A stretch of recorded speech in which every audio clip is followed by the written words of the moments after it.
اذان ہو گئی، اقامہ ہو گیا. اقامہ کے معنی کھڑا کرنا، اذان کے معنی تو ہے اطلاع دینا. نماز حی علی الصلاۃ، نماز کے لیے آؤ. اور اقامہ کے معنی کھڑا کرنا. ایک غلطی ہمارے یہاں بھی ہے، بریلویوں کے یہاں بھی ہے.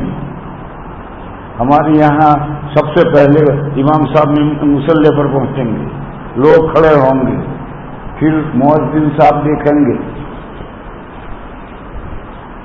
یعنی صفیں مؤذن صاحب سیدھی کر رہے ہیں، اور جب صفیں سیدھی ہوں گی تو اب وہ تکبیر شروع کرتے ہیں. ارے تکبیر تو اقامہ ہے، اور جب کھڑا کرنا نہیں پایا گیا تو یہ سب کیوں کھڑے ہوئے؟ اور امام صاحب کو کس نے کھڑا کیا جو مصلی پر آ گئے؟ اور بریلویوں کے یہاں یہ ہے کہ جب تک وہ تکبیر کہنے والا حی علی الصلاۃ نہیں کہے کوئی کھڑا نہیں ہوتا، نہ امام نہ مقتدی.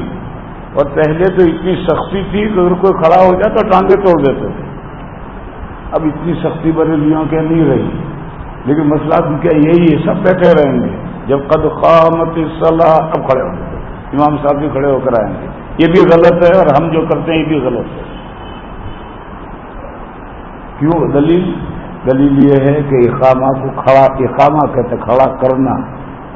جب کھڑا کرنا پایا گیا تو لوگ کیوں نہ کھڑے ہو؟ حی علی الصلاۃ تک کیوں بیٹھے رہے؟ اقامہ کہ انہیں کھڑا کرنا، تو جب کھڑا کرنا پایا گیا تو لوگ کیوں نہ کھڑے ہو؟ حی علی الصلاۃ تک کیوں بیٹھے؟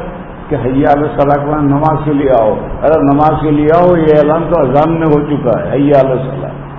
اور اب مسجد میں جدھر بیٹھے ہوئے ہیں سب کھڑے ہو کر کے صفحہ درست کر لو. اور ہماری غلطی یہ ہے کہ ابھی اقامہ شروع نہیں ہوا، کھڑا کرنا نہیں پایا گیا، تم کیوں کھڑے ہو گئے؟ اور تحتاوی علی البراۃ فقہ کی کتاب ہے جس سے فتوے دیے جاتے ہیں، اس میں یہ صاف لکھا ہے کہ کھڑے کھڑے اقامہ کا انتظار کرنا مکروہ. مگر ہم دیوبندیوں میں، صرف گجراتیوں میں نہیں، دیوبندیوں میں کہیں بھی ہوں، بس ٹن ہوا کھڑے ہو گئے. مؤذن نے الماری کھولی، لاؤڈ اسپیکر نکالنے کے لیے ہم لوگ کھڑے ہو گئے. یہ ہماری غلطی. سب سے پہلے اقامہ شروع ہو گیا. اب اس پر قابو پانا بہت مشکل ہے،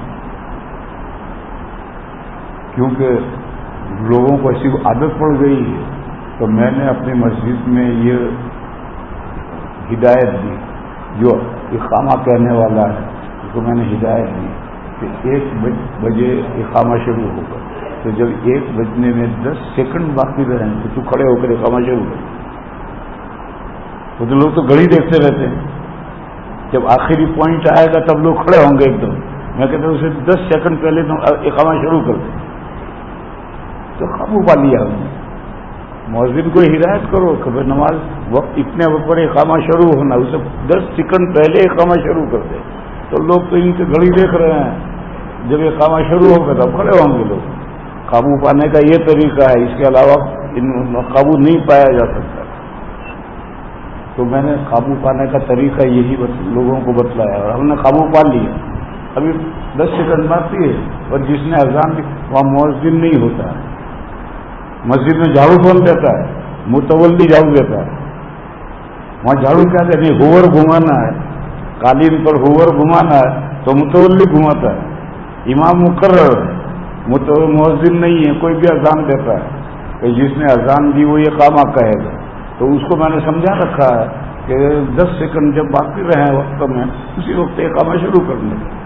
یوں ہم نے قابو پا لیا. بہرحال جو چیز عادت بری پڑ جائے تو اس کو چھوڑاتے ہوئے بڑا مشکل ہوتا ہے. چائے کا داغ پڑ گیا ہے، پان کا داغ پڑ گیا ہے، کوئی اور داغ پڑ گیا، اس کو چھڑانا ہے تو بلوچ لاؤ یا لیمو نچوڑو اس کے اوپر رکھو، تب جا کر وہ داغ نکلے گا. آسانی سے نہیں نکلے گا. تو جو چیزیں عادت میں داخل ہو جاتی ہیں وہ مشکل سے نکلتی ہیں.